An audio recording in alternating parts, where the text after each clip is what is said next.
This story is titled, Mom Always Favored My Brother, but Stealing My Inheritance for Him Was the Last Straw. Guys, before we start the video, I just saw something crazy. 82% of you watching right now aren't subscribed. If you're already here enjoying the content, why not hit that subscribe button? It's completely free, takes just a second, and it really helps the channel grow so I can keep bringing you more stories you love. Now let's start the video. OP starts by saying, growing up, it was impossible not to notice that Michael was Mom's favorite. He was 4 years older than me, and in her eyes could do no wrong. If he got into trouble, she'd twist the situation until somehow I was to blame. Looking back, I guess it started when I was really little, maybe around 6. There was this day at the park when Michael decided he wanted to use the swing I was on. I told him to wait his turn, but instead of waiting, he shoved me off. I landed wrong and broke my arm. I cried so hard that day, not just because of the pain, but because of how Mom reacted. Instead of scolding Michael, she scolded me. She said I should have just let him use the swing because he was older and didn't know better. I remember sitting there, holding my arm, thinking, why am I the one in trouble? That kind of summed up my childhood. It didn't stop there. Michael had a habit of going through my stuff. He'd take money from my piggy bank whenever he felt like it, and when I complained, Mom would brush it off. She'd say, he needs it more than you do. You're too young to understand. I'd save up for weeks, sometimes months, for little things I wanted. A new toy, art supplies, stuff like that. And Michael would just take the money without a second thought. Once, he spent it on candy. And another time, he used it to buy a cheap video game from one of his friends. Mom's solution? She didn't make him give it back or even apologize. Instead, she bought him a new game to cheer him up because he was feeling bad about being yelled at by Dad. Dad was the only one who ever tried to hold Michael accountable, but his efforts never lasted long. Mom would always step in, saying Michael was just misunderstood or going through a phase. I think that's why Dad was always so protective of me when he was around. He could see how unfairly I was being treated, but everything changed when Dad died. I was 12, and Michael was 16. He passed away in a car accident on his way home from work. It was a rainy day, and the roads were slippery. I don't remember much from that night except the sound of Mom crying in the kitchen when the police came to tell us. At first, it felt like our whole world had shattered, but while I was grieving the loss of my dad, Michael seemed to become Mom's entire world. The first few weeks after Dad's death were a blur. I tried to keep up with school, but it was hard. I'd come home and find Mom sitting on the couch, holding one of Dad's shirts, crying.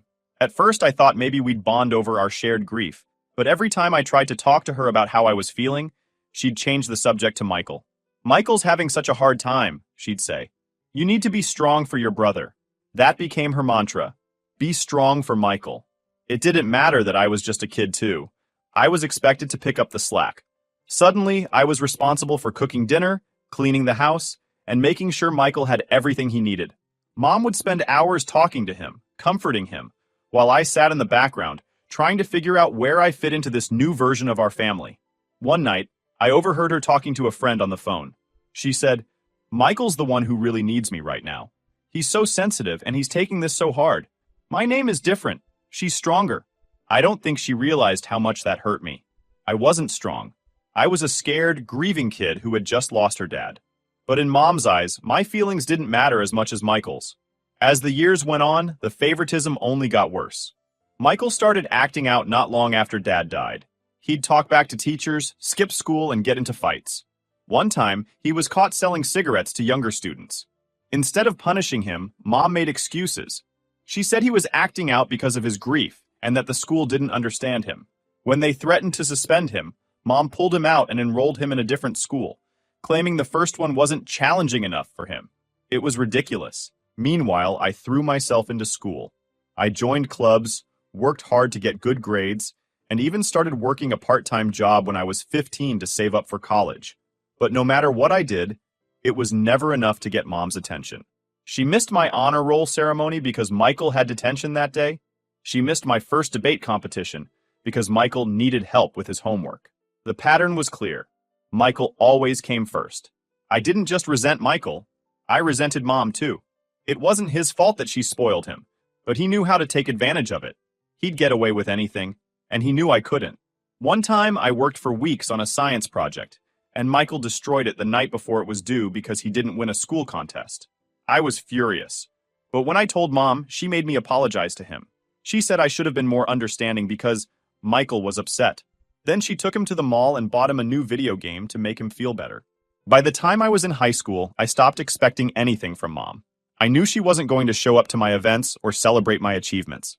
I focused on myself and started to dream about getting out of that house. I wanted to go to college, get a good job, and build a life that didn't revolve around Michael's drama. But even as I planned my escape, I couldn't help but feel the weight of mom's neglect. Every time she chose Michael over me, it chipped away at my sense of self-worth. I started to wonder if maybe I really was as unimportant as she made me feel. Looking back now, I realize how much that dynamic shaped me. It's no wonder I grew up feeling like I had to prove myself constantly, even when there was no one around to notice. By the time Michael turned 17, things started to go from bad to worse. His phases were no longer just small acts of rebellion. They were full-on destructive patterns. He started drinking, skipping school more often, and picking fights with anyone who crossed him. But instead of holding him accountable, Mom doubled down on her excuses for him. She'd say, "He's just acting out because of your dad," or "You don't understand what he's going through." It was hard to watch. Every time Michael messed up, Mom was right there to clean up the mess. If he got into a fight at school, she'd march down to the principal's office to defend him. If a teacher called about his behavior, she'd accuse them of being unfair. It didn't matter how bad it got, she always found a way to blame someone else. Meanwhile, I stayed invisible, trying to avoid getting caught in the crossfire. When Michael crashed Mom's car while drunk, I thought for sure she'd finally draw the line. He'd been out with his friends, drinking all night, and somehow convinced one of them to let him drive home. He ended up wrapping the car around a tree. Thankfully, no one else was hurt, but it was a miracle he walked away with only minor injuries. The next morning, the police showed up at our house. I watched as Mom talked her way out of it, promising to handle it.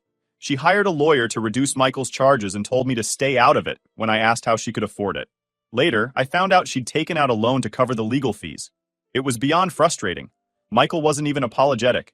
He acted like it wasn't a big deal, and Mom let him get away with it. A few months later, Michael got another DUI.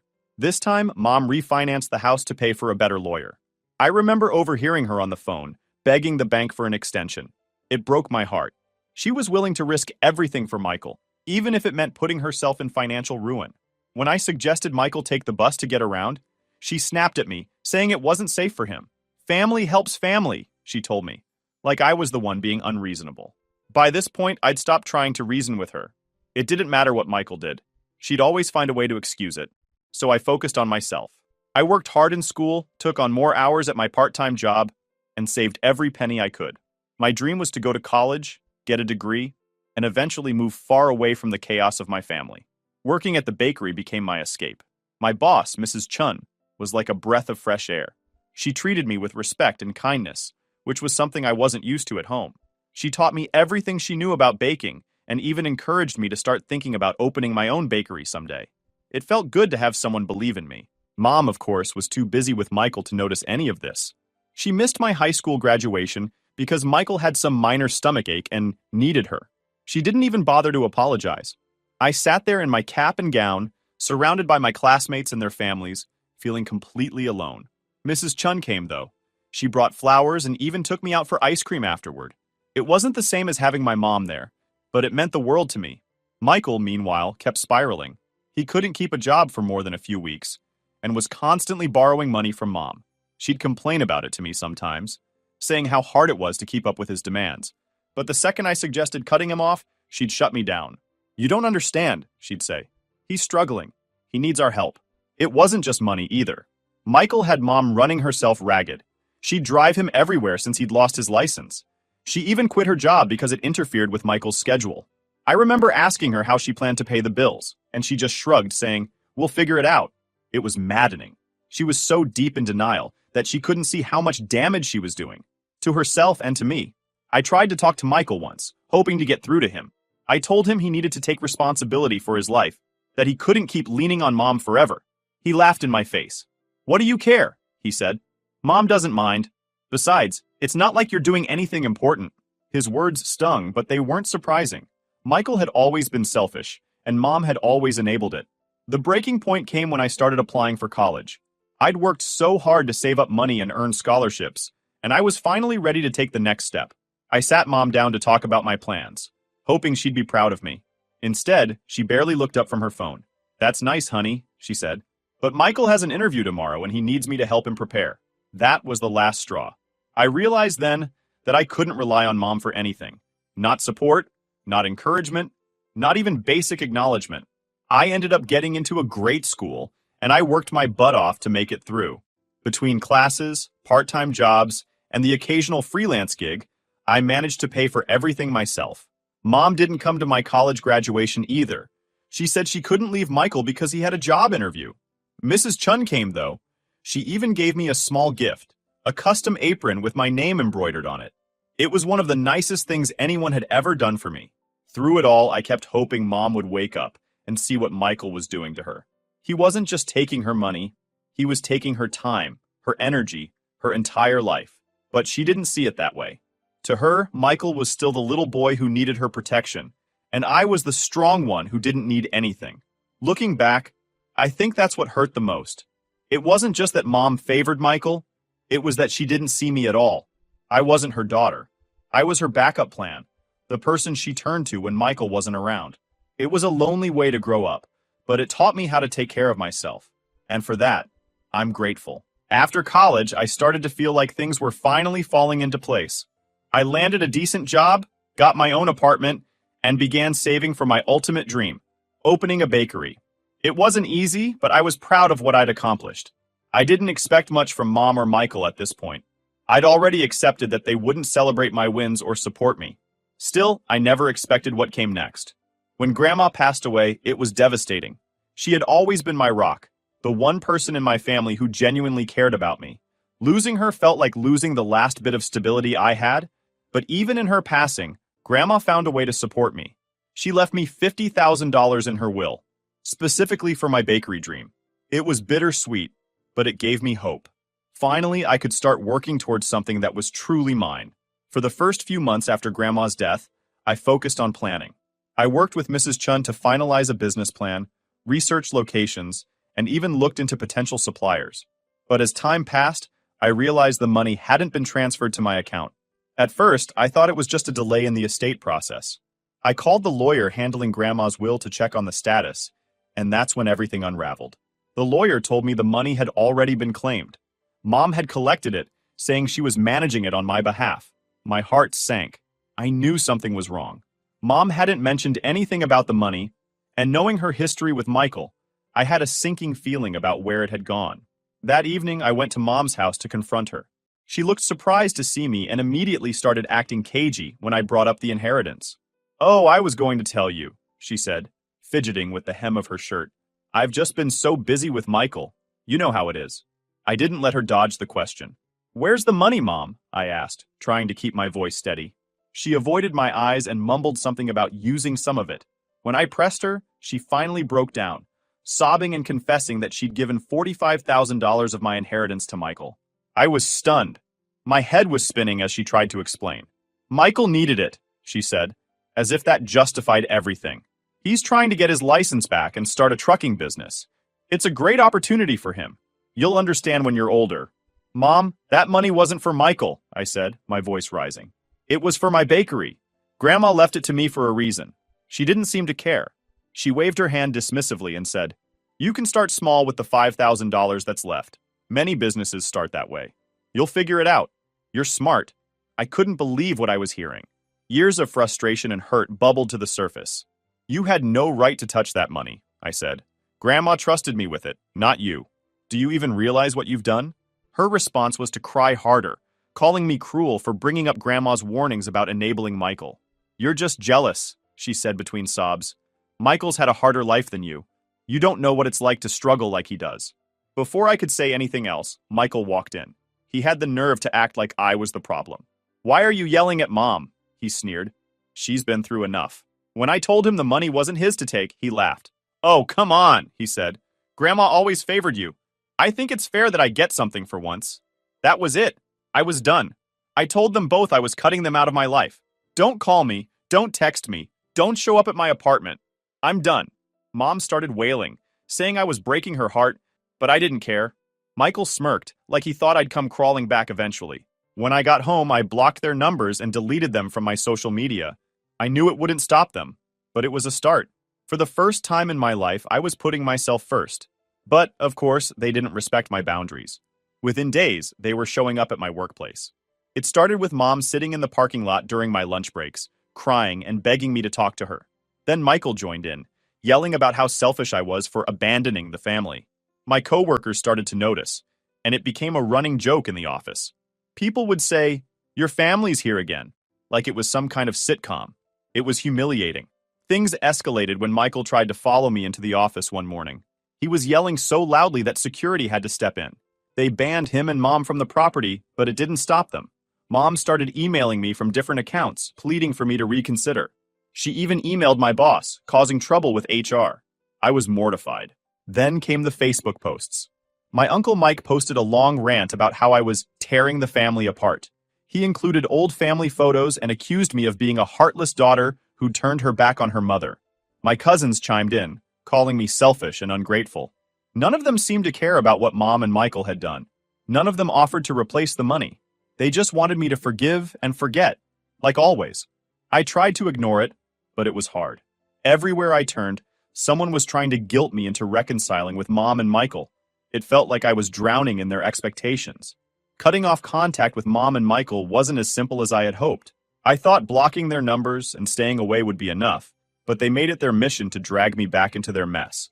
It didn't take long for things to escalate, and before I knew it, their attempts to reconnect had spilled over into my personal and professional life. At first, it was just Mom showing up at my workplace, sitting in the parking lot during my lunch breaks. She'd cry in her car, hoping I'd come out to talk to her. I ignored her. Then Michael started tagging along, standing by my car in the mornings, yelling about how selfish I was for abandoning the family. I'd walk straight past him, pretending not to hear, but my coworkers noticed. One day, my supervisor pulled me aside. "Is everything okay at home?" she asked, clearly uncomfortable. "We've noticed, well, your family seems to be here a lot." It was humiliating. I mumbled something about a family disagreement and promised it wouldn't interfere with work. But the truth was, it already had. People were gossiping about my dramatic family, and I felt like I couldn't escape it. The final straw came when Michael tried to follow me into the office. He was yelling so loudly that people on the second floor could hear him. Security had to step in, escorting him out while Mom stood outside, sobbing and telling anyone who would listen that I was breaking her heart. After that, security banned both of them from the property. I thought that would be the end of it, but Mom found another way to insert herself into my life. She started emailing me from different accounts, pleading with me to reconsider. When that didn't work, she emailed my boss, telling them I was in a fragile emotional state and asking for understanding. HR got involved, warning me that if the emails didn't stop, it could jeopardize my job. I was mortified, but Mom wasn't the only one trying to guilt me into forgiving them. My Uncle Mike decided to make it a public spectacle. He posted a long rant on Facebook, complete with old family photos, accusing me of being a heartless daughter and tearing the family apart. My cousins chimed in, calling me selfish and ungrateful. It felt like an ambush. None of them seemed to care about what Mom and Michael had done. They just wanted me to keep the peace, even if it meant sacrificing my happiness. Despite all this, I refused to back down. I knew I was in the right, even if no one else seemed to think so. Then, one weekend, I ran into Michael's ex, Olivia, at the grocery store. We hadn't spoken in years, but she recognized me right away. After some small talk, she brought up Michael, asking if he was still causing trouble. I told her about the inheritance and his supposed trucking business, and she burst out laughing. "Trucking business?" she said, shaking her head. "Michael doesn't have any plans for a business. He's been gambling for over a year. He's in deep, like $40,000 in debt." I froze. "What are you talking about?" Mom said he needed the money to get his license back and start the business. Olivia pulled out her phone, scrolling through old messages. "You need to see this," she said, showing me texts from Michael. In the messages, he bragged about convincing Mom to give him the inheritance. He called me stupid for believing the trucking story and laughed about how easy it was to get Mom to hand over the money. Reading those texts felt like a punch to the gut. He mocked me, mocked Grandma, and even joked about how Mom would always pick him over me. One message stood out. "She's so dumb. Grandma should have just left it all to me." Olivia kept scrolling, showing me more proof. Michael had borrowed money from dozens of people, spinning different sob stories to each one. He'd told our elderly neighbor, Mr. Wilson, that he needed $5,000 for medical bills. He convinced a family friend to give him $3,000 for a car repair business.